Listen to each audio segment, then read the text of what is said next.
नमस्कार मंडळी, कशा आहात तुम्ही सगळे? तर आज आहे माझ्या सासरची यात्रा, सॅटरडे. तर मग आम्ही चाललोय, भाऊ पण माझा मोठा आलेला. तर आम्ही चाललोय आता गावी. तर 2 दिवस यात्रा असते, जेवण वगैरे असतं. पहिल्या दिवशी व्हेज आणि दुसऱ्या दिवशी नॉनव्हेज असतं. तर आम्ही पोचलो गावामध्ये, दुकाने पण खूप आली होती. नंतर इथे डेंग टाकत आहे भाताची, कारण यात्रेसाठी लोक येतात जेवायला. व्हेज जेवण होतं पहिल्या दिवशी. आणि इथे नैवेद्य भरतात ते काळूबाईसाठी. ही माझी सासूबाई. आणि मग आम्ही तयार झालो. इथं गेम पण मुलांचे खूप छान आले होते, सगळे जम्पिंग जपांग सगळे. नंतर आम्ही दर्शनासाठी काळूबाईच्या मंदिरात गेलो. मस्तपैकी एकदम दर्शन झालं.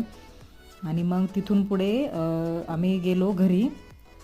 नंतर हे दंडवट घेतात बायका इथून काळूबाईच्या मंदिरापर्यंत.